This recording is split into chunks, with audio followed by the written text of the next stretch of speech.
Selamat datang di channel novel kita. Di sini Mimin akan membagikan alur cerita donghua, horor, misteri, dan lain-lain. Dukung Mimin dengan subscribe dan nyalakan lonceng notifikasinya. Tanpa banyak cincong lagi, mari kita masuk ke alur ceritanya. Let's go.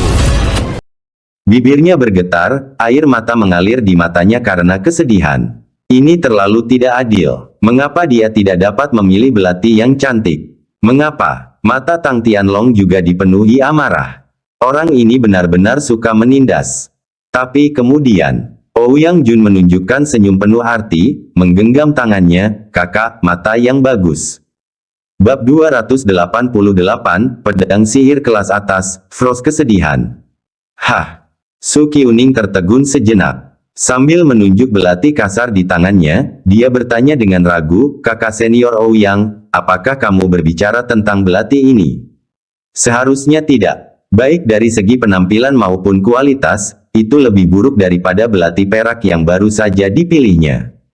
Bagaimana pilihan Jiang Fan terhadap belati ini bisa dianggap berwawasan luas?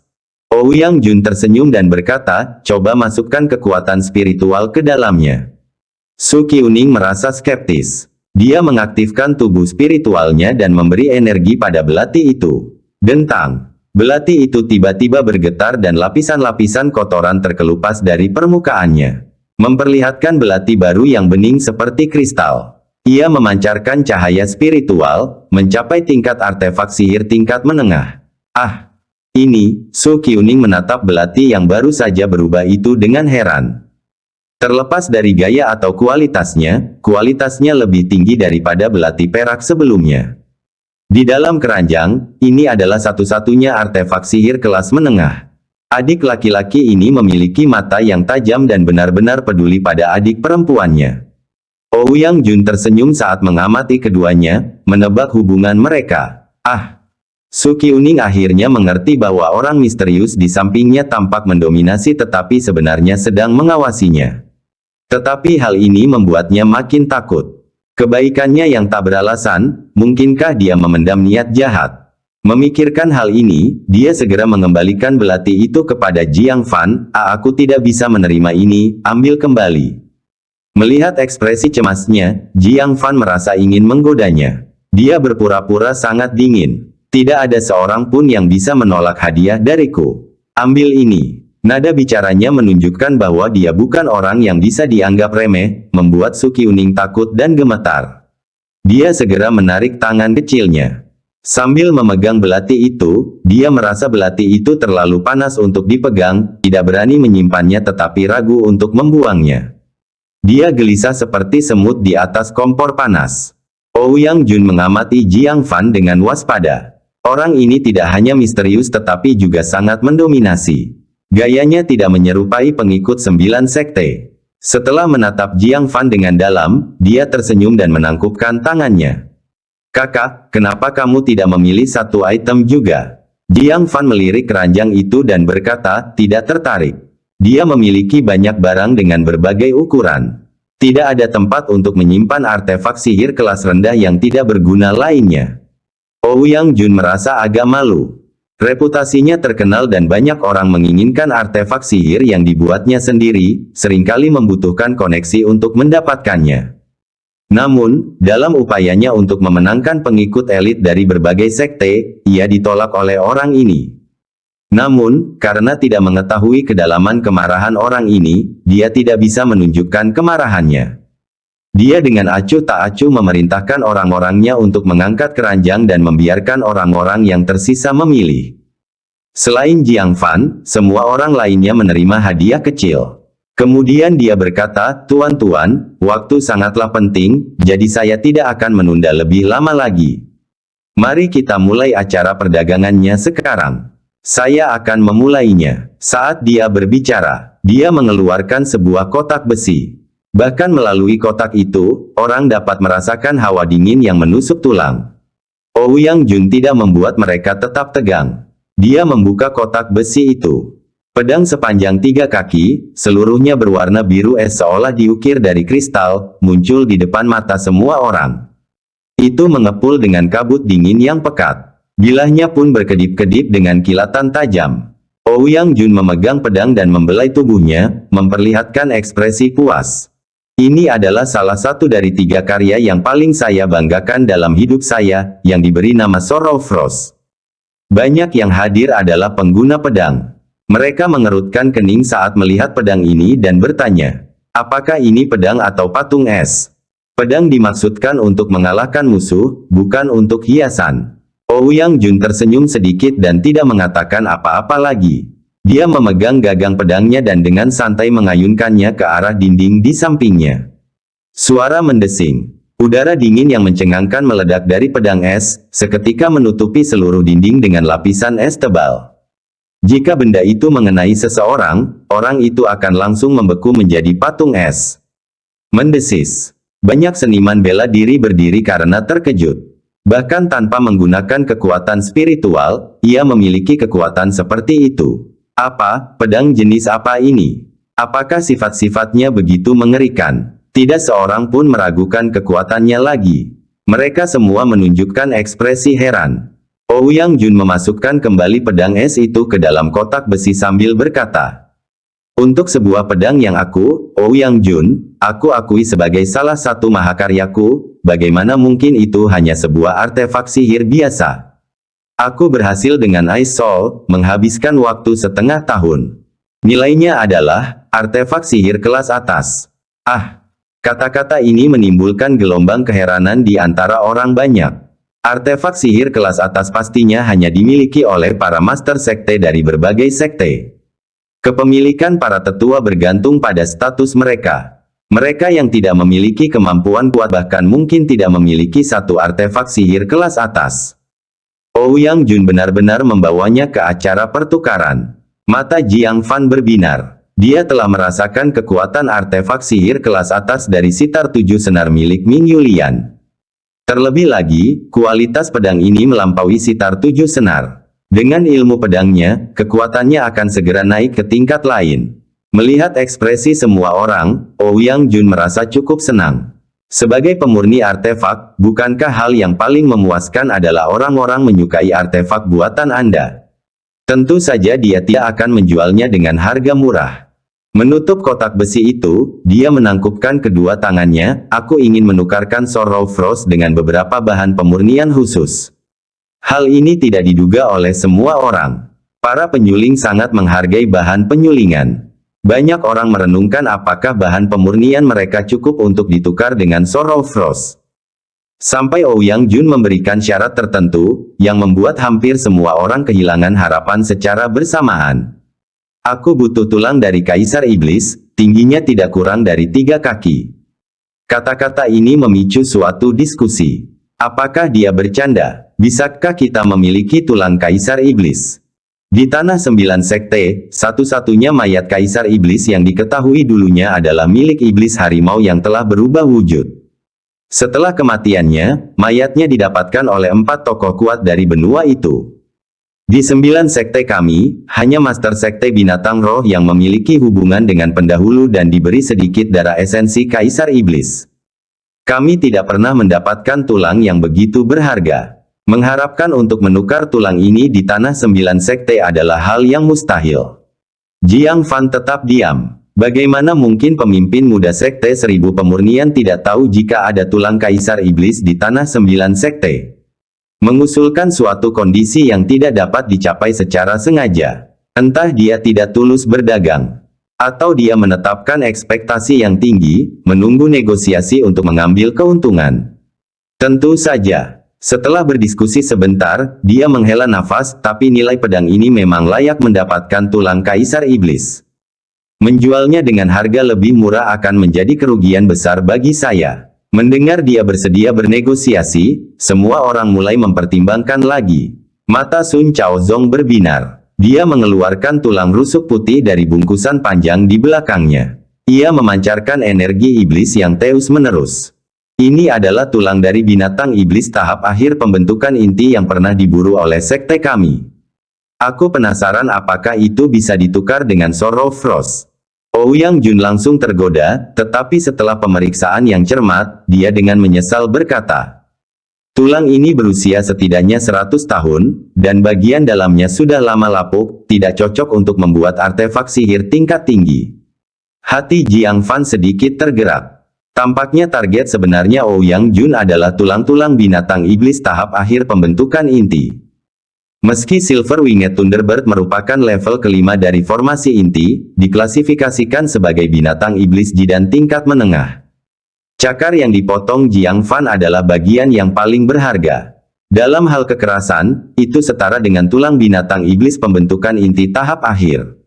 Itu harus memuaskan Ouyang Jun. Saudaraku, apakah kamu punya tulang dari binatang iblis tahap akhir pembentukan inti?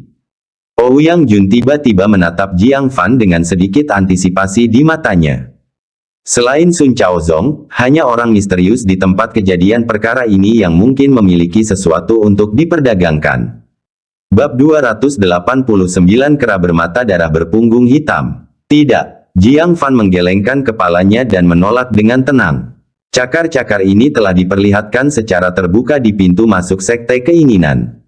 Sun Chaozong hadir. Jika dia membawanya keluar untuk dipertukarkan sekarang, identitasnya akan langsung terungkap. Mengingat kegemaran Sun Chaozong dalam melapor, dia mungkin akan mengungkapkan kehadirannya kepada Sekte Keinginan saat itu juga. Hal ini hanya dapat dipertukarkan secara rahasia. Ouyang Jun tampak kecewa. Setelah bertanya pada yang lain, tidak ada seorang pun yang dapat menukarnya. Dia sangat kecewa, lalu membungkus kotak besi itu dengan kain, dan berkata, "Baiklah, orang berikutnya, tolong tunjukkan barang-barang yang ingin Anda jual." Dia tidak menurunkan harganya lebih jauh. Semua orang tidak punya pilihan selain memadamkan harapan mereka dan fokus pada pertukaran yang akan datang. Semua yang hadir adalah murid elit, dan barang-barang yang mereka bawa cukup mengesankan. Bahkan Jiang Fan merasa sedikit tergoda oleh banyak di antaranya. Namun karena ia sudah membawa cukup banyak barang, ia hanya bisa menahan keinginan berbelanjanya yang semakin besar. "Sekarang giliranmu, saudaraku," Ouyang Jun mengingatkannya. Saat malam semakin larut, akhirnya tiba giliran Jiang Fan. Dia telah berspekulasi mengenai identitas Jiang Fan, yang membawa dua pedang dan sebuah kotak kayu yang berdasarkan ukurannya, tampak seperti menyimpan sitar 7 senar. Mungkinkah seseorang menguasai ilmu pedang dan teknik jalur suara? Hal ini membuatnya sedikit bingung. Dia hanya bisa menilai identitas dan latar belakangnya dari barang-barang yang dia tawarkan untuk dijual. Jiang Fan telah menyiapkan dan mengeluarkan sebotol pil obat berwarna merah tua. Itu adalah sisa 3 langkah pemabuk. Hanya sekitar selusin yang tersisa. Semua orang memandang dengan rasa ingin tahu dan, melihat bahwa itu adalah pil obat, minat mereka pun memudar. Murid-murid elit sebelumnya telah menjual banyak obat-obatan seperti itu. Mereka semua sangat mirip, baik untuk penyembuhan atau meningkatkan kultivasi. Sejak Paviliun Mekanisme Surgawi mengumumkan perlawanan terhadap gelombang binatang, semua orang dengan gila-gilaan menimbun kedua jenis obat-obatan ini. Sebagian besar telah mengumpulkan cukup banyak dan tidak membutuhkan lagi. Ouyang Jun menggelengkan kepalanya sedikit, menurunkan ekspektasinya terhadap Jiang Fan hingga ke dasar, namun tetap menjalankan tugasnya sebagai tuan rumah dengan sopan. "Apa pil obat ini?" Jiang Fan tidak menjawab tetapi bertanya, "Apakah ada yang membawa binatang iblis?" Semakin ganas, semakin baik. Semua orang saling berpandangan dengan bingung. Apa maksudnya? Dan mengapa khususnya semakin ganas, semakin baik? Ouyang Jun tampak terkejut. Mungkinkah pil ini bukan untuk penyembuhan atau meningkatkan kultivasi? Dia menjadi sedikit tertarik dan berkata, "Kebetulan sekali. Sekte 1000 Pemurnianku baru saja menangkap seekor binatang iblis ganas di pegunungan 10.000. Ia memiliki kekuatan lapisan pertama alam formasi inti, sangat ganas dan sulit dijinakkan. Saat ini aku sedang membawanya ke Sekte Binatang Roh untuk meminta bantuan mereka dalam menjinakkannya." "Itu di bawah." Jiang Fan mengangguk, meraih botol giok, dan pergi ke jendela. Semua orang mengikutinya. Sambil melihat ke bawah lewat jendela, mereka melihat seekor binatang iblis tinggi menyerupai kera yang terkurung dalam sangkar besi besar. Anggota tubuhnya diikat erat dengan rantai setebal lengan. Meski begitu, tetap saja itu sangat ganas. Sambil terengah-engah dari lubang hidungnya, matanya yang merah mengamati sekelilingnya dengan dingin. Sesekali ia mengeluarkan suara gemuruh pelan yang menyebabkan seluruh kereta penjara berguncang hebat. 4 orang murid dari Sekte Seribu Pemurnian mengamatinya dengan waspada seakan-akan sedang menghadapi musuh besar, wajah mereka dipenuhi dengan kegelisahan. Binatang buas yang buas. Bahkan dalam kondisi seperti ini, dia tidak akan tenang. Binatang iblis yang mirip kera selalu paling memberontak dan sulit dijinakkan, sangat ganas. Tidak heran mereka mengirimkannya ke Sekte Binatang Roh. Orang biasa memang tidak bisa menjinakkan binatang iblis seperti itu. Jiang Fan menunjukkan sedikit keterkejutan, itu ternyata adalah kera mata darah punggung hitam. Ini adalah jenis binatang iblis mirip kera yang paling ganas, terkenal karena sifatnya yang tidak pernah menyerah. Hanya sedikit orang yang bisa menangkapnya hidup-hidup. Oh, Ouyang Jun terkejut, kakak, kamu punya penglihatan tajam, kamu bisa mengenali binatang ini. Sepanjang perjalanan, tidak seorang pun mampu mengidentifikasi dengan jelas nama binatang ini. Jiang Fan mengenalinya sekilas. Dia merasa semakin penasaran dengan Jiang Fan dan berkata, sejujurnya, saudaraku. Kera mata darah punggung hitam ini ditangkap secara pribadi oleh Master Sekte kami dengan keberuntungan. Upaya-upaya sebelumnya untuk menangkapnya berulang kali berakhir dengan kegagalan, seperti yang Anda katakan, ia lebih memilih mati daripada ditangkap, sehingga sulit untuk ditangkap hidup-hidup. Meski begitu, sifatnya yang ganas tetap tidak berubah.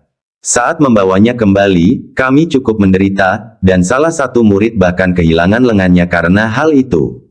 Jiang Fan mengangguk sedikit.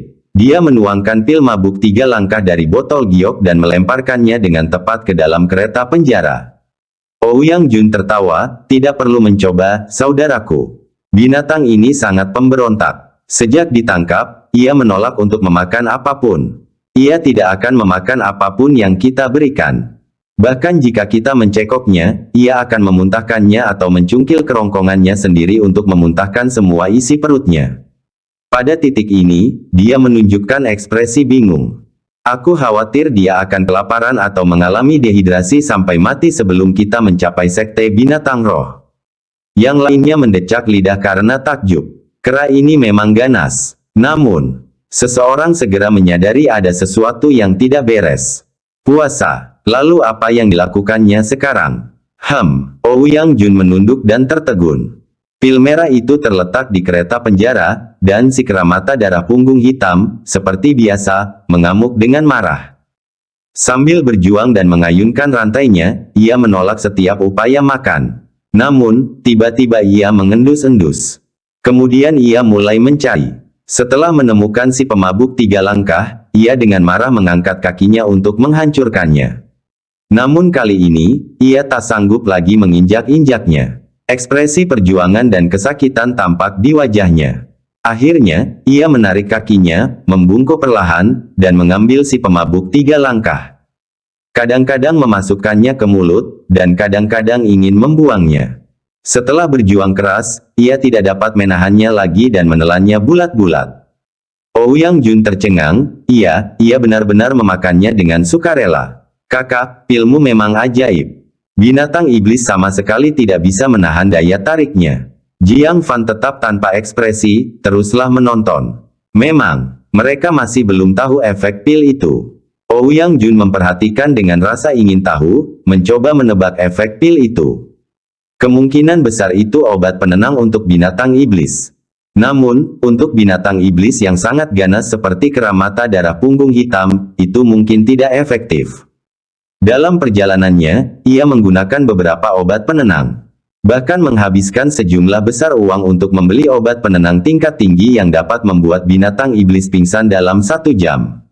Namun tidak ada satupun yang berhasil lolos.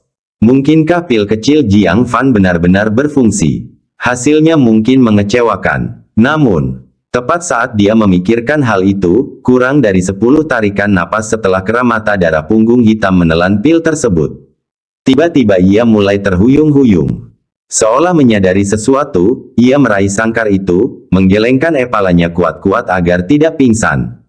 Namun rasa pusing yang luar biasa itu tak tertahankan. Pada akhirnya, bangunan itu ambruk dengan keras dan berdentum. Para murid elit yang hadir benar-benar tercengang. Pingsan hanya dalam 10 tarikan napas setelah menelan pil itu. Bahkan untuk binatang iblis alam formasi inti. Dan ada yang seganas kera. Yang paling mengerikan adalah, binatang iblis itu tidak dapat menahan godaan pil itu, meskipun tahu itu bukan sesuatu yang baik, tetapi tetap tidak dapat menahan diri untuk memakannya. Jika seseorang menyebarkan pil ini di garis depan Bistide, efeknya akan desir. Para murid yang banyak jumlahnya itu semua menatap tajam ke arah beberapa pil merah yang tersisa di tangan Jiang Fan.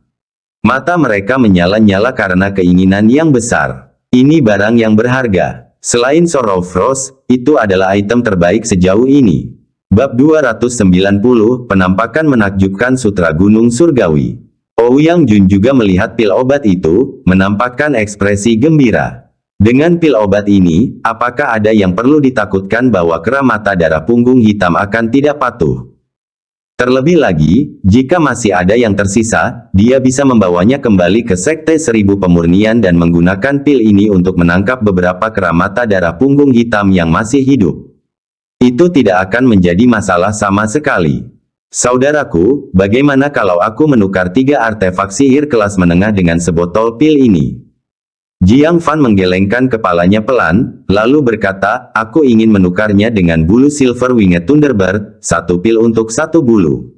Banyak murid saling memandang. Mereka semua memberi isyarat bahwa mereka tidak memilikinya. Jiang Fan tidak terlalu terkejut dan melanjutkan, kalau begitu, menukarnya dengan beberapa bahan peningkat tubuh bermutu tinggi juga tidak masalah. Binatang iblis di wilayah 9 sekte menjadi semakin banyak dan semakin kuat. Meningkatkan fisik dapat meningkatkan peluang bertahan hidup. Namun, bahan-bahan yang dibutuhkan untuk lebih meningkatkan kitab suci darah besi haruslah tidak kalah berharganya dari batu darah Phoenix. Murid-murid di depannya mungkin tidak memiliki bahan-bahan seperti itu. Tentu saja, ketika mendengar materi peningkatan tubuh tingkat tinggi, mereka semua menunjukkan ekspresi kecewa. Namun Sun Chaozong mengusap dagunya dan berkata, bahan-bahan peningkat tubuh bermutu tinggi sulit ditemukan di 9 sekte. Tuanku dulu memiliki batu darah Phoenix, tapi sayangnya, batu itu diambil oleh seorang. Barang ini, Anda tidak bisa mendapatkannya melalui pertukaran. Namun, aku bisa memberimu beberapa hal bagus untuk meningkatkan fisikmu. Mengatakan ini, dia secara misterius mengeluarkan sebuah kotak giok, berisi serangga hitam yang menggeliat. Ini adalah rahasia yang dikembangkan oleh sekte raksasa kami. Aku akan memberimu harga yang bagus dan menukarnya dengan pilmu. Jiang Fan melihat ini dan mengerutkan kening. Cacing bangkai darah. Tidak heran anggota sekte raksasa Anda memiliki fisik yang tidak normal. Ternyata, selain latihan normal, Anda juga menggunakan cacing-cacing kotor ini. Singkirkan mereka. Cacing darah mayat merupakan sejenis serangga yang tumbuh subur dengan melahap saripati darah mayat. Mereka sering ditemukan di tumpukan mayat. Tak disangka sekte raksasa menemukan penggunaan alternatif untuk cacing-cacing ini. Mereka menggunakan cacing mayat darah untuk melahap darah saripati mayat seniman bela diri yang kuat lalu memakan cacing tersebut. Sebagian darah esensi kemudian dapat diubah menjadi energi vital dan darah mereka sendiri. Ini dapat menyediakan jalan pintas untuk peningkatan cepat. Namun biayanya sangat besar, karena fisiknya akan menjadi luar biasa kuat. Jiang Fan pernah berpikir bahwa fisik buruk sekte raksasa disebabkan oleh metode kultivasi mereka. Karena alasan ini, dia pernah khawatir bahwa mengolah kitab suci darah besi akan memiliki efek yang sama. Sekarang, tampaknya hal itu tidak ada hubungannya dengan metode kultivasi. Memikirkan memakan cacing dari tumpukan mayat membuat Jiang Fan merasa mual. Banyak yang telah mendengar tentang cacing mayat darah. Mereka langsung menjaga jarak, sambil menampakkan rasa jijik di wajah mereka. Wajah tua Sun Chaozong memerah. Cacing mayat darah yang dibudidayakan sekte raksasa berbeda dari yang biasa. Dia pikir tidak seorang pun akan mengenali mereka. Dia tidak menyangka Jiang Fan mengenali mereka sekilas dan mengungkapkannya kepada semua orang. Hal ini membuatnya agak malu. Menatap tajam ke arah Jiang Fan, jika kau tidak menginginkannya, jangan ambil, tapi mengapa menghinaku? Dia mengepalkan tinjunya, menghasilkan suara berderak. Tampaknya dia siap bertarung. Berhenti. Ouyang Jun berkata dengan suara yang dalam, jika kamu bertarung di sini, apakah kamu mencoba untuk tidak menghormatiku? Pertemuan pertukaran itu diorganisasi olehnya. Kalau perkelahian terjadi saat itu juga, di mana harga dirinya? Sun Chaozong tentu saja tidak berani berselisih dengan Ouyang Jun dan hanya bisa menahan amarahnya, melotot ke arah Jiang Fan, kita selesaikan masalah kita nanti. Semua orang kembali ke tempat duduknya. Ouyang Jun dengan enggan menatap pil di tangan Jiang Fan, lalu berkata, karena tidak ada yang bisa menukar pil ini, mari kita beralih ke barang berikutnya. Sebelumnya, ada Sorrow Frost, dan kemudian Three Step Drang. Hal-hal berikut menjadi biasa-biasa saja. Sampai seorang murid perempuan dari Sekte Pedang Segudang mengeluarkan seikat benang sutra transparan. Dia menggenggam tangannya dan berkata, saudara-saudara senior, saat menjalankan misi, saya tidak sengaja jatuh ke dalam gua tempat tinggal seorang tetua. Di pinggangnya, aku menemukan seikat benang sutra yang tidak diketahui. Saya mencobanya. Mereka sangat kuat dan tajam, mampu memotong logam dan batu. Apakah ada yang tertarik? Pandangannya mula-mula tertuju pada Jiang Fan, lalu Ouyang Jun, dan akhirnya Sun Chaozong. Jiang Fan melirik sekilas. Pupil matanya mengecil. Bukankah ini sutra gunung surgawi yang telah mematahkan pedang hitamnya? Itu adalah harta karun bermutu tinggi dari harta karun ajaib pengikat kehidupan milik Master Sekte Hasrat. Terlebih lagi, jumlah ini lebih dari 2 kali lipat dari milik Master Sekte Keinginan. Dia melihat sekelilingnya tanpa jejak dan menemukan bahwa tidak seorang pun mengenalinya. Bahkan Ouyang Jun dari Sekte Pemurnian Artefak juga memeriksanya dengan saksama, sepertinya itu sejenis sutra. Itu bisa dibuat menjadi beberapa senjata eksotis. Jika kau ingin menjualnya, aku akan menukarkan 2 artefak sihir kelas menengah kepadamu. Jawaban ini jelas mengecewakan murid perempuan dari Sekte Pedang Segudang. Dia telah membayar harga yang mahal untuk menyelinap ke gua tempat tinggal itu. Dia mengira dirinya telah menemukan keberuntungan besar. Namun tampaknya bukan itu yang terjadi. Akan tetapi, dia sendiri juga belum tahu kegunaan benang sutra itu, selain keras dan tajam, tidak ada yang istimewa. Karena itu, dia tidak meragukan penilaian Ouyang Jun. Sun Chaozong, yang kurang tertarik, berkata, bagi mereka yang mengolah teknik tubuh, kita kebanyakan tidak memerlukan barang-barang eksternal. Sutra ini paling-paling hanya bisa digunakan untuk mengikat sesuatu. Jika kamu benar-benar ingin menjualnya, aku bisa menawarkanmu 1000 batu kristal. Murid perempuan dari Sekte Pedang Segudang tampak putus asa. Kedua tokoh utama mengatakan hal ini. Tampaknya benang sutra itu tidak bernilai banyak. Dia ragu sejenak lalu menggelengkan kepalanya pelan. Mengalihkan pandangannya ke Jiang Fan, memperlihatkan secercah harapan terakhirnya. Namun, Jiang Fan berkata terus terang, saya tertarik dengan barang ini. Apa yang ingin kamu tukarkan? Kalau aku punya, mungkin aku akan mempertimbangkannya. Murid perempuan dari Sekte Pedang Segudang sangat gembira mendengar hal ini. Harapan terbesarnya adalah Jiang Fan, dan dia memohon. Kakak senior, bolehkah aku menukarkan seikat sutra ini dengan beberapa pil itu? Ah, hanya itu. Jiang Fan hampir tersedak. Dia sudah bersiap menghadapi tuntutan berat darinya. Namun dia hanya menginginkan beberapa pemabuk 3 langkah. Kalau saja ketua Sekte Keinginan tahu, dia pasti akan murka sampai muntah darah. Jiang Fan ragu-ragu. Bundelan sutra ini amat berharga. Menukarkannya dengan beberapa pemabuk 3 langkah sungguh terlalu tidak adil. Baiklah. Jiang Fan mengeluarkan botol giok. Dan langsung melemparkannya, aku akan berikan seluruh botolnya kepadamu. Ah, semua orang yang hadir terkejut. Dia hanya meminta beberapa Three Step Drangs, dan dia memberinya seluruh botol. Murid perempuan itu juga tercengang, kakak senior, kamu memberikan semuanya kepadaku. Jiang Fan tetap tenang dan mengeluarkan 2 taring panjang dari naga banjir jahat sisik merah.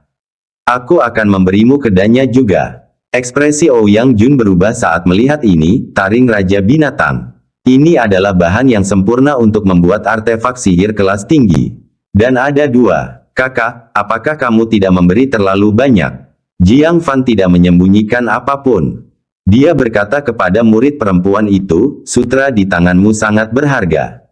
Saya tidak ingin mengambil keuntungan dari ketidaktahuanmu. Sebotol Tristep Drang, 2 taring untuk membuat artefak sihir kelas tinggi. Jika kamu bersedia berdagang, mari berdagang. Jika kau ingin membawanya kembali ke sektemu dan berkonsultasi dengan para tetua, aku tidak akan memaksamu. Penonton terkesiap. Tak seorang pun menyangka bahwa benang sutra yang tidak dihargai oleh siapapun, ternyata sangat berharga. Bahkan lebih dari Sorrow Frost. Murid perempuan dari Sekte Pedang Segudang tertegun, selama beberapa saat tidak dapat bereaksi. Dia mengira barang yang susah payah dia bawa pulang itu bukanlah sesuatu yang istimewa. Sebaliknya, barang itu sangat berharga. Dia tiba-tiba menjadi sangat gembira. Tanpa ragu, dia berkata, saya akan berdagang dengan kakak senior. Dia segera menyerahkan bungkusan sutra itu kepada Jiang Fan. Hal ini membuat Jiang Fan terdiam, dan berkata, apakah kamu tidak akan mempertimbangkannya? Murid perempuan dari Sekte Pedang Segudang itu dengan cepat berkata, aku sudah mempertimbangkannya. Jiang Fan menyentuh hidungnya, menyerahkan barang-barang itu dengan ekspresi aneh. Murid perempuan dari Sekte Pedang Segudang, sambil memegang barang-barang barunya, segera pamit pergi, seakan takut Jiang Fan akan menyesalinya. Saya katakan padanya bahwa barang itu berharga. Jiang Fan bingung. Ouyang Jun terkekeh, apa yang sulit dimengerti? Seikat benang sutra ini, bahkan jika dia membawanya kembali ke sektenya, dia hanya akan menerima beberapa pujian dan hadiah yang mungkin paling banyak bernilai 1000 batu kristal. Atau mungkin hanya pujian. Dan menemukan pembeli baru mungkin tidak akan menemui seseorang yang berpengetahuan dan jujur seperti Anda, yang bersedia memperdagangkan barang-barang berharga. Jadi, mengapa dia ragu-ragu? Inilah kenyataan yang dialami banyak pengikutnya. Hampir semua sekte memandang perolehan para pengikutnya sebagai properti sekte secara default. Biasanya mereka hanya akan memberikan hadiah kecil untuk itu. Murid yang cerdas akan menemukan cara untuk mendapatkan keuntungan melalui berbagai saluran. Bertemu dengan seorang pemboros kelas atas seperti Jiang Fan, murid perempuan itu tentu saja gembira. Mengapa dia berpikir untuk membawanya kembali ke sektenya? Jiang Fan merasa geli. Tidak ada murid elit yang bodoh dari sekte tersebut. Meskipun begitu, dia tetap mendapat keuntungan besar. Bundel sutra Gunung Surgawi ini nilainya setidaknya 10 kali lipat dari barang-barang yang baru saja ditawarkan. Ouyang Jun berkata dengan penuh arti, saudaraku, koleksi barang-barang bagusmu ternyata sangat banyak. Mari kita lihat yang berikutnya. Adik Sun, sekarang giliranmu, bukan? Sebagai salah satu dari 3 individu berpangkat tertinggi yang hadir, barang-barangnya menarik banyak perhatian. Sun Chaozong tertawa, hanya perhiasan kecil, saya harap semua orang menyukainya. Dia mengeluarkan sebuah bola kristal hijau zamrud seukuran kepalan tangan bayi dari sakunya. Angin sepoi-sepoi bertiup mengelilinginya. Jiang Fan mengenalinya sekilas, wajahnya tiba-tiba berubah. Mutiara Gale. Itu adalah mutiara angin yang diberikannya pada Liu Qingxian. Bab 291, lumpur tidak dapat ditopang di dinding. Totalnya ada 2 Gale Pearl. Satu diberikan kepada Liu Qingxian. Yang satu ditaruh di balai lelang paviliun mekanisme surgawi, ditawar oleh Tai Bubai, dan kemudian, saat Jiang Fan membunuhnya, dia secara tidak sengaja menghancurkan mutiara angin ini menjadi 2 bagian. Sekarang, hanya satu yang tersisa, di tangan Liu Qingxian. Tetapi mengapa itu muncul di tangan Sun Chaozong? Mungkinkah Liu Qingxian mengalami kecelakaan? Pada saat ini, Liu Qingxian seharusnya berada di perbatasan sekte raksasa, melawan gelombang binatang. Bahaya yang dihadapinya dapat dibayangkan dengan baik. Jiang Fan merasa khawatir. Sambil menatap mutiara Gale di hadapannya, dia berkata, ini adalah mutiara Gale. Terakhir kali muncul adalah di lelang paviliun mekanisme surgawi yang diadakan di kota awan hijau. Akhirnya ditawar oleh tetua agung sekte raksasa, Tai Bubai. Ketika melihat barang ini, tak seorang pun mengenalinya. Namun jika menyebut mutiara Gale, tak ada seorang pun yang tidak mengetahuinya. Ouyang Jun menunjukkan minat yang besar, berkata, konon ini adalah artefak sihir tingkat atas yang alami. Bolehkah saya melihatnya? Sun Chaozong sangat berharap agar Ouyang Jun memberikan evaluasi. Dia hendak menyerahkannya segera. Namun Jiang Fan dengan tenang berkata, Ouyang Jun, sebaiknya jangan sentuh benda ini. Hah? Ouyang Jun tampak bingung, matanya sedikit bergerak. Kakak, apakah kamu tertarik dengan barang ini? Jika kamu benar-benar menginginkannya, aku akan memberikannya padamu. Banyak murid elit diam-diam mendecak lidah mereka. Orang ini sombong tak terkira. Jika ia menyukai sesuatu, tidak ada orang lain yang dibolehkan bersaing untuk mendapatkannya. Namun, Jiang Fan sedikit menggelengkan kepalanya, kamu salah paham. Saya tidak tertarik dengan barang ini. Aku hanya ingin mengingatkanmu bahwa Tai Bubai, yang membeli mutiara Gale, terbunuh dalam perjalanan kembali ke Sekte Raksasa. Tetua Agung Sekte Raksasa dibunuh oleh seorang guru misterius. Masalah ini telah lama menyebabkan guncangan hebat di negeri 9 sekte. Murid biasa mungkin tidak mengetahuinya, tetapi murid elit yang hadir telah mendengarnya. Ketika Jiang Fan menyebutkan berita ini, mereka tidak terkejut. Tetapi implikasi dalam kata-katanya membuat mereka semua memandang Sun Chaozong dengan mata berbeda. Ouyang Jun juga tiba-tiba menjadi waspada, menangkupkan tangannya, saudara muda Sun, apakah ada masalah dengan asal-usul mutiara angin ini? Kalau Tai Bubai sudah terbunuh, bagaimana mungkin mutiara angin pada dirinya masih bisa bertahan? Seharusnya sudah lama diambil oleh si pembunuh. Bagaimana bisa jatuh ke tangan murid seperti Sun Chaozong? Sun Chaozong menjadi cemas setelah mendengar ini, melotot ke arah Jiang Fan, apakah kau mencurigaiku membunuh guruku demi harta karun?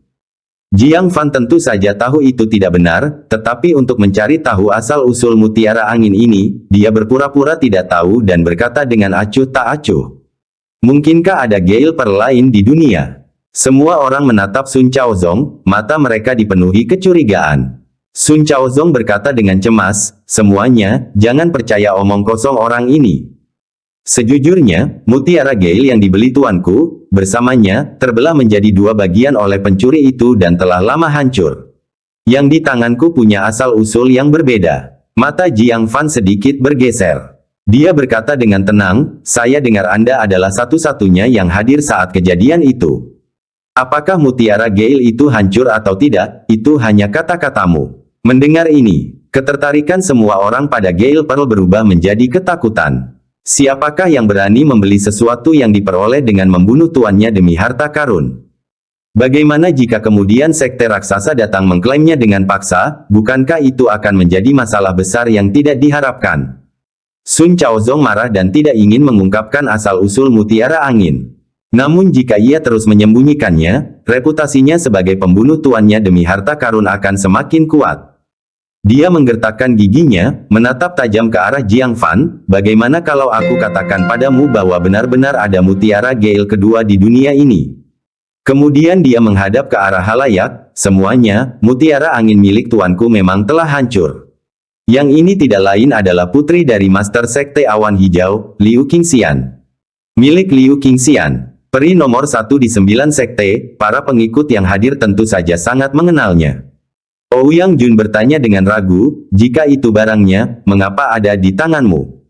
Tatapan mata Sun Chaozong berkedip, tentu saja, dia menjualnya kepadaku. Terjual. Ini adalah hadiah dari Jiang Fan kepada Liu Qingxian, harta yang dibawanya sebagai tanda kasih sayang. Bagaimana dia bisa menjualnya? Dia berbohong. Pada saat ini, Su Qiuning menggigit bibir merahnya sedikit, kakak senior Liu tidak akan pernah menjualnya kepadamu. Beberapa hari yang lalu, kakak senior Liu mengirim surat ke sekte, mengatakan bahwa kepala murid sekte raksasa merampok barang-barang milik murid elit yang menuju garis depan Bistide. Mutiara Gale-mu pasti telah dirampok. Banyak murid elit langsung mengerutkan kening. Mereka telah mendengar tentang masalah ini. Sekte raksasa memiliki beberapa pengikut berkarakter buruk yang menjarah barang-barang milik pengikut sekte luar. Untuk menyelesaikan tugas mereka, banyak pengikut sekte luar bertahan dalam diam. Sekarang tampaknya masalah itu tidak hanya benar, tetapi lebih serius daripada rumor yang beredar. Bahkan murid setenar Liu Qingxian pun dirampok harta bendanya yang berharga. Bagaimana dengan murid biasa? Ouyang Jun mengerutkan kening, adik Sun, aku tidak akan menerima harta karun seperti itu. Saya juga menyarankan Anda untuk mengembalikannya kepada suster muda Liu Qingxian, untuk menghindari merusak persahabatan antara kedua sekte, dan tidak melemahkan antusiasme semua sekte yang mendukung sekte raksasa. Murid-murid yang lain pun ikut mengernyit. Pengikut sekte luar membantu sekte raksasa melawan gelombang binatang, dan bukannya berterima kasih, sekte raksasa malah mengambil kesempatan untuk merampok mereka. Dan terang-terangan menjual barang curiannya dalam pertemuan pertukaran. Perilaku ini sungguh tidak tahu malu. Sun Chaozong tidak pernah menduga, betapapun enggannya dia untuk menceritakan asal-usulnya. Bahwa hal itu akan diungkap oleh murid perempuan dari sekte awan hijau ini. Karena hal ini, dia dibenci oleh semua orang yang hadir. Sun Chaozong yang sudah dipenuhi amarah, segera melampiaskan amarahnya pada Su Qiuning. Wanita jalang, berani memfitnahku. Berlututlah dan tampar mulut kotormu itu sampai berdarah. Jika tidak, aku jamin kau bahkan tidak akan punya kesempatan untuk memohon belas kasihan. Ancaman yang mengerikan itu membuat hati semua orang bergetar. Karakter Sun Chaozong dipertanyakan, tetapi kekuatannya tidak diragukan. Bahkan dengan satu lengannya yang terpotong, bentuk tubuhnya yang kekar masih bukan sesuatu yang berani dihadapi oleh kebanyakan teman sebayanya. Alis Ouyang Jun berkerut dalam, Sun Chaozong, apa maksudmu dengan ini?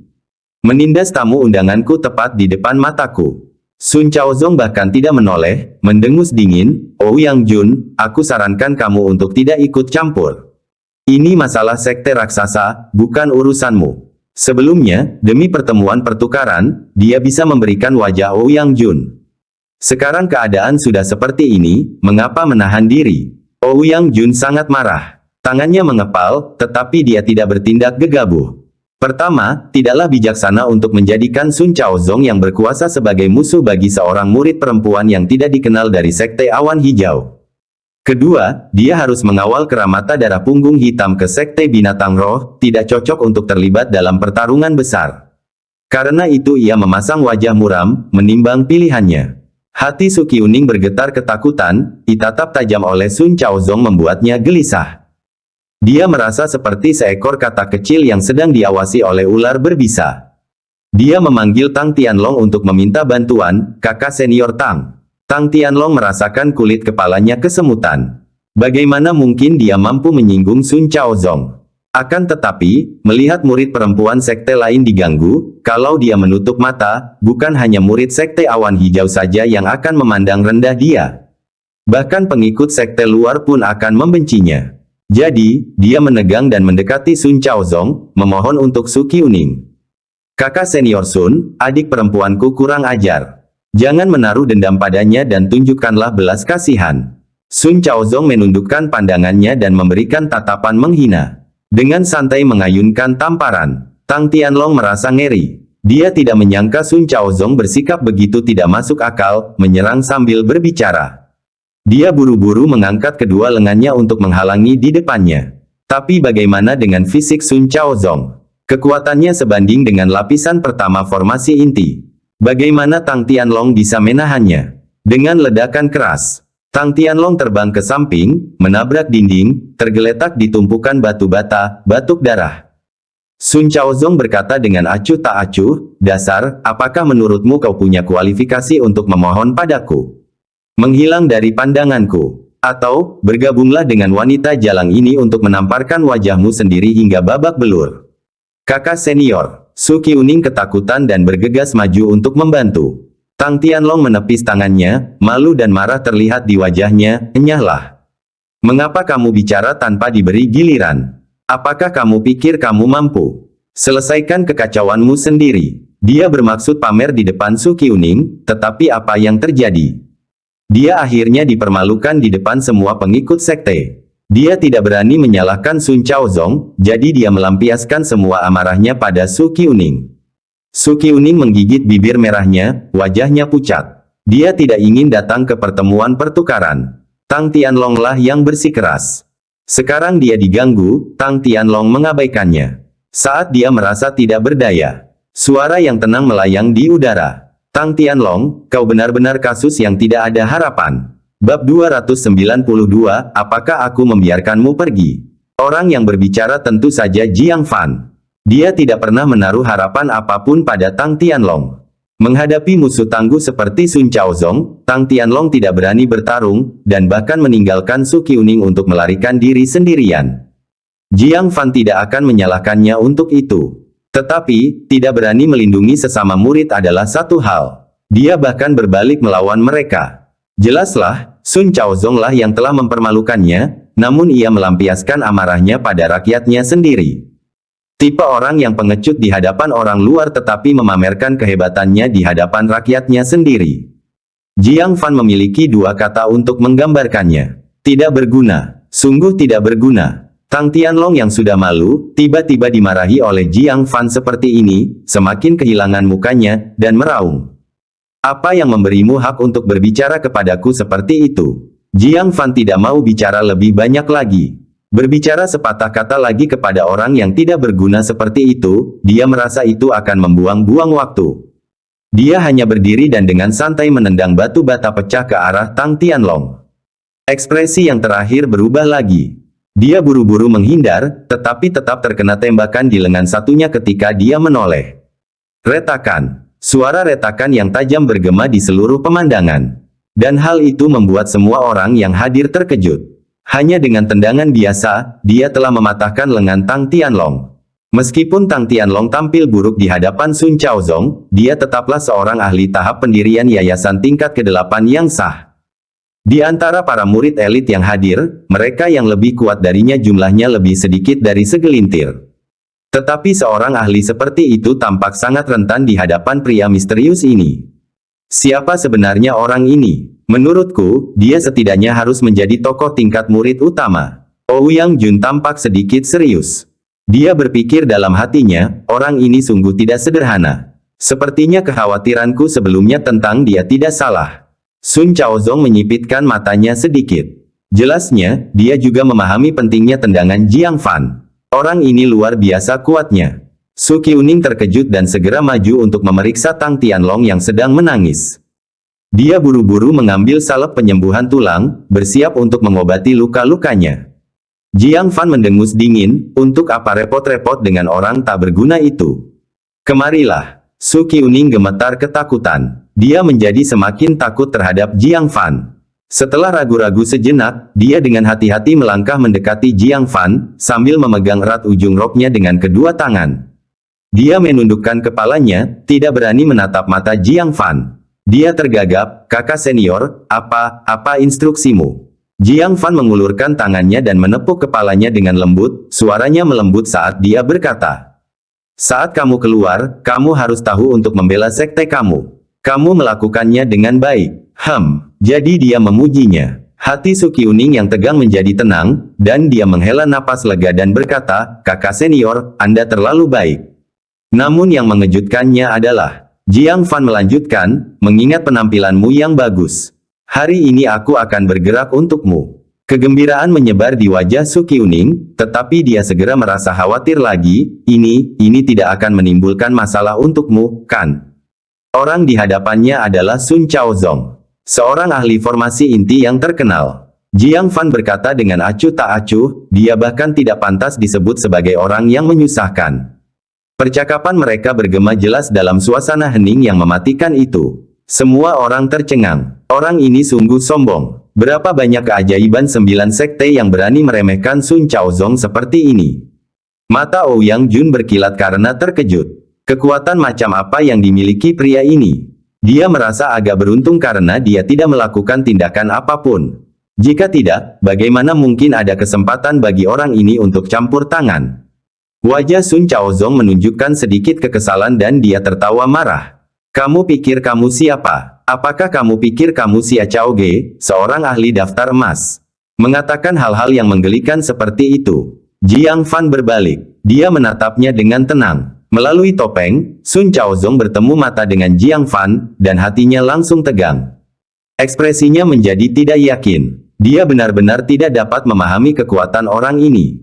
Setelah mempertimbangkan situasinya, dia menatap tajam ke arah Su Qiuning, mencari alasan untuk dirinya sendiri, dan berkata, dasar wanita celaka, melihat wajah kakak senior Ouyang, aku akan membiarkanmu pergi kali ini. Tidak akan ada waktu berikutnya. Aku tidak akan bersikap lunak. Dengan itu, dia bersiap untuk pergi. Semua orang terdiam, jelas karena dia takut pada kekuatan Jiang Fan yang tidak diketahui dan tidak ingin bertarung. Namun dia menggunakan Ouyang Jun sebagai alasan. Sebelumnya, saat Ouyang Jun mencoba menengahi, orang ini bersikap mendominasi, memberi tahu Ouyang Jun untuk tidak ikut campur. Sekarang dia mengaku menyelamatkannya karena Ouyang Jun. Sungguh orang yang tidak tahu malu. Su Qiuning sangat gembira dan tidak bisa menahan diri untuk tidak melirik Jiang Fan yang mengenakan jubah panjangnya. Matanya menunjukkan rasa hormat dan kekaguman yang dalam. Apa yang baginya tampak seperti bencana yang tidak dapat diatasi telah sirna hanya dengan satu kalimat darinya. Namun, tepat saat dia pikir masalahnya sudah selesai, Jiang Fan berkata dengan tenang, "Apakah aku bilang kau bisa pergi?" Semangat semua orang terangkat, dan mereka menatap Jiang Fan dengan takjub. Sun Chaozong telah menemukan jalan keluar, apalagi yang diinginkannya. "Apa yang kau inginkan?" Sun Chaozong bertanya dengan marah. Hari ini, pergi tanpa perlawanan sudah merupakan kehilangan muka baginya. Tapi sekarang orang ini tidak puas. Jiang Fan, dengan kedua tangan di belakang punggungnya, berjalan ke arahnya dan berkata dengan acuh tak acuh, "Berlututlah dan tampar mulutmu sendiri sampai patah. Jika tidak, saya jamin, Anda tidak akan meninggalkan gedung Taibai tanpa cedera." Mendesis. Ouyang Jun mendecak lidahnya sedikit. Inilah yang dikatakan Sun Chaozong kepada Su Qiuning sebelumnya. Sekarang, hampir kata demi kata, Jiang Fan mengulanginya kembali. Bedanya, sasaran kata-katanya adalah Sun Chaozong yang terkenal. Ouyang Jun sekarang dapat dengan jelas merasakan kesombongan yang mendominasi dari orang misterius ini. Kelopak mata Su Qiuning berkedut saat dia mendengarkan. Dia berkata dengan nada mendesak, "Kakak senior, sudah cukup, kita akhiri saja di sini." Karena terhindar dari bencana, dia sudah merasa sangat puas. Bagaimana mungkin dia berani berharap Sun Chaozong meminta maaf? Sun Chaozong tertawa marah, berbalik, dan menghentakkan kakinya ke tanah. Seluruh bangunan berguncang. Dasar yang tidak mau menerima tawaran menyelamatkan muka. "Aku mengampuni wanita terkutuk ini, apakah kau pikir aku takut padamu?" Pihak lain telah mendorongnya ke tepi jurang. Sun Chaozong, setelah mempertimbangkan untung ruginya, tidak bisa mundur lebih lama lagi. Jika dia melakukannya, reputasinya sebagai orang yang menindas yang lemah dan takut pada yang kuat akan menyebar ke seluruh 9 sekte, mencoreng kehormatan sekte raksasa. Tidak takut adalah yang terbaik. Jiang Fan berjalan ke arahnya dan berkata, "Jadi, maukah kamu berlutut dan menamparkan mulutmu sampai patah? Atau haruskah aku mengambil tindakan, membuatmu membayar harga yang lebih mahal?" Sun Chaozong tertawa marah, "Bicaralah padaku setelah kau mengalahkanku." Dia meraung. Seluruh tubuhnya membengkak pembuluh darahnya, dan blok-blok otot di tubuhnya mulai menggeliat cepat. Kekuatan ki darah yang dahsyat bergolak dalam dirinya, menimbulkan suara menggelegak seolah-olah air mendidih. Wajah Ouyang Jun menjadi serius. Dia dengan tegas mundur ke sudut, tampak terkejut, fisik sekte raksasa memang sangat kuat. "Jika aku berhadapan dengannya, aku pasti akan kalah tanpa menggunakan artefak sihir kelas tinggi." Para murid elit, merasakan kengerian fisik Sun Chaozong, tidak berani tetap duduk.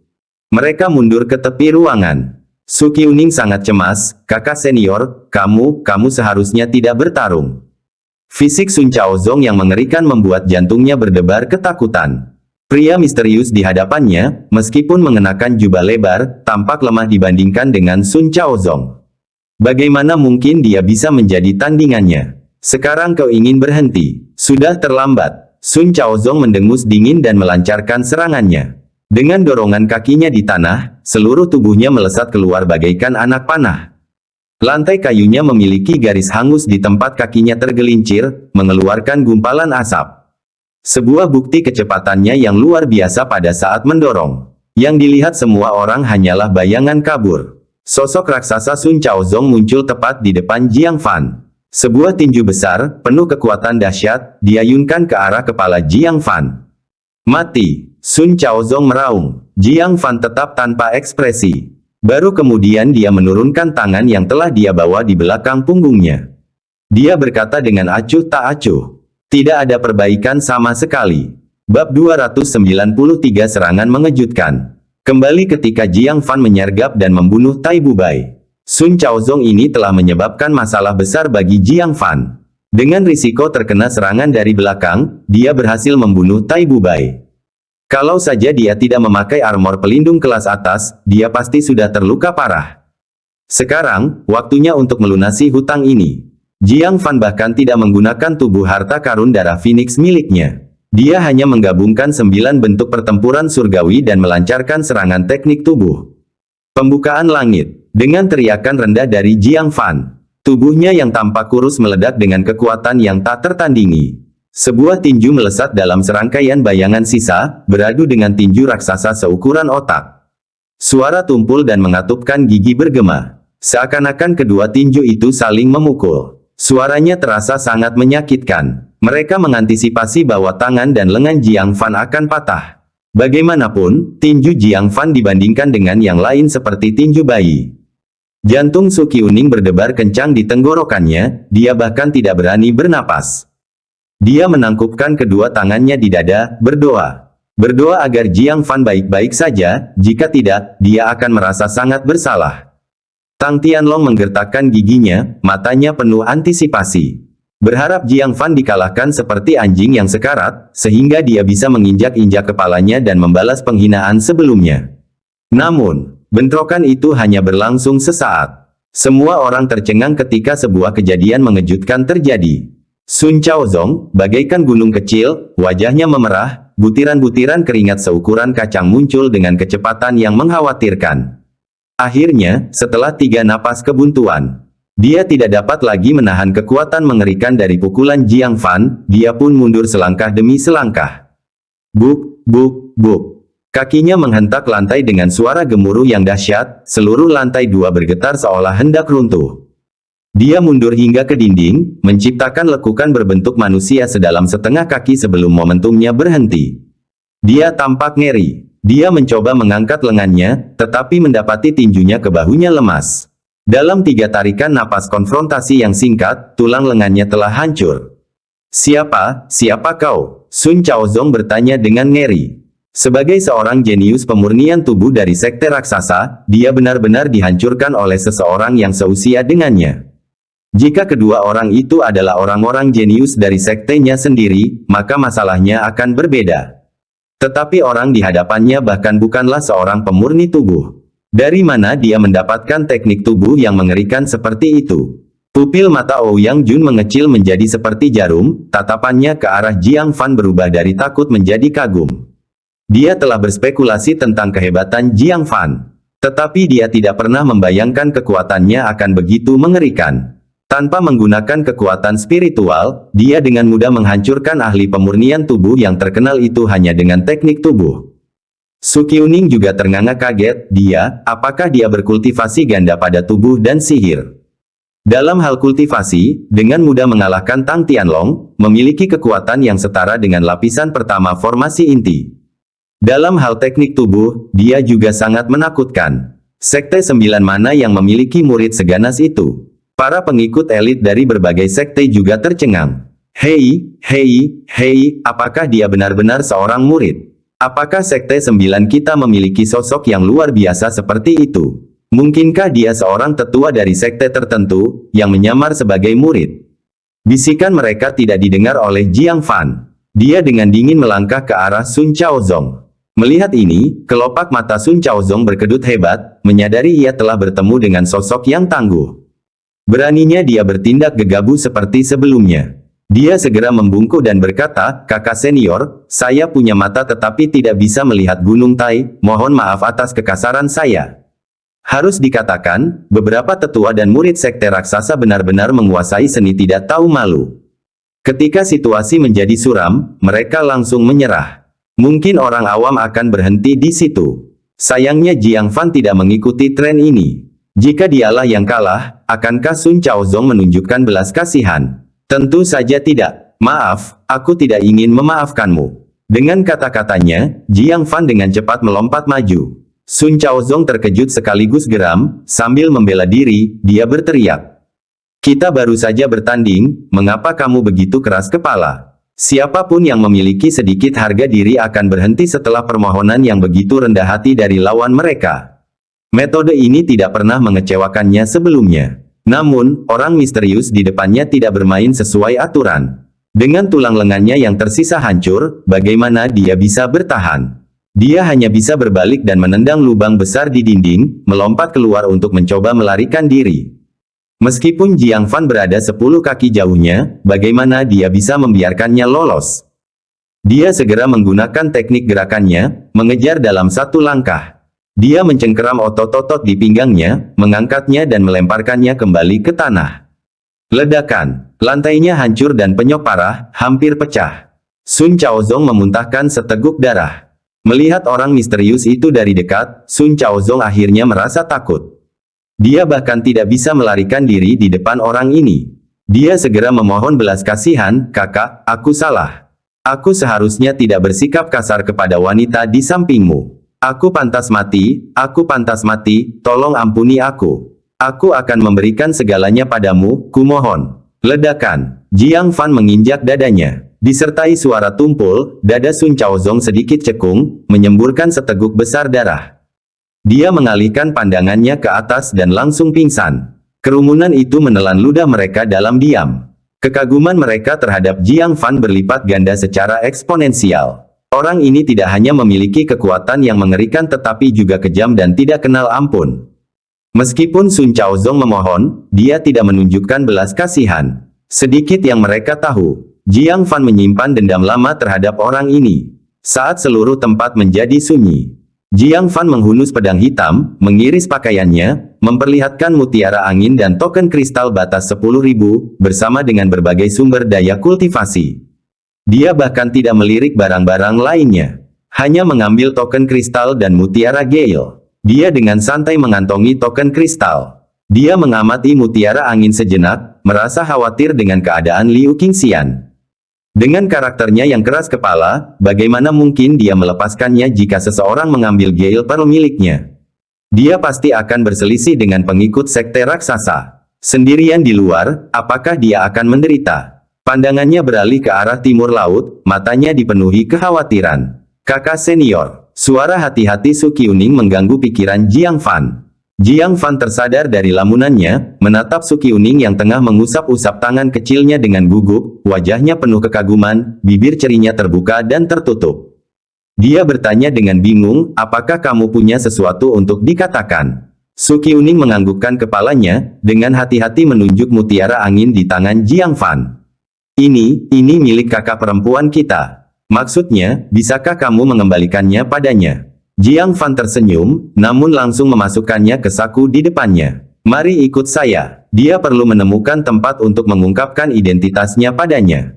Su Qiuning langsung panik, kakinya seolah dipaku ke tanah, tidak bergerak. Pria misterius ini telah menolongnya 2 kali. Terakhir kali, dia bahkan telah memecahkan masalah besarnya. "Mengapa orang asing begitu baik padamu?" Tanpa sadar dia mencengkeram kerah bajunya, memikirkan semua skenario buruk dalam benaknya. Dia menggigit bibirnya, tidak berani mengikutinya. Jiang Fan sampai di tangga dan melihat bahwa dia tidak mengikutinya. Dia mengerutkan kening, "Apakah aku perlu mengatakannya lagi?" Su Qiuning menggigil, melemparkan pandangan memohon pada Ouyang Jun dan murid elit lainnya. Namun tidak ada seorang pun yang berani maju. Bercanda, Sun Chaozong masih terbaring di sana, hidup atau matinya tidak diketahui. Siapakah yang berani membuat marah pria misterius dan kejam ini? Su Qiuning merasa merinding, melihat Jiang Fan menatapnya, dia hampir menangis tak berdaya. Dia melangkah dengan susah payah menuju Jiang Fan.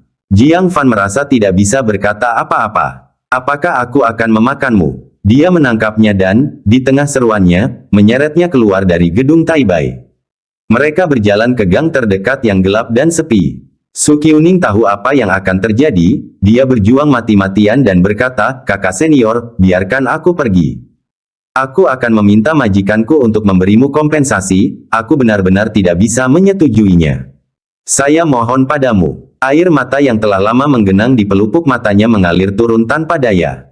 Jiang Fan mengerti apa yang ada dalam pikirannya. Merasa marah sekaligus geli, dia berkata, "Hapus air matamu, atau aku akan meminta tetua Wen untuk menjadikanmu pelayan perempuanku." "Apa?" Su Qiuning tiba-tiba berhenti berjuang, menatap Jiang Fan dengan mata berkaca-kaca, dan berkata dengan ragu, Ya, waktunya habis. Bersambung ya bos. Besok kita lanjut lagi, oke?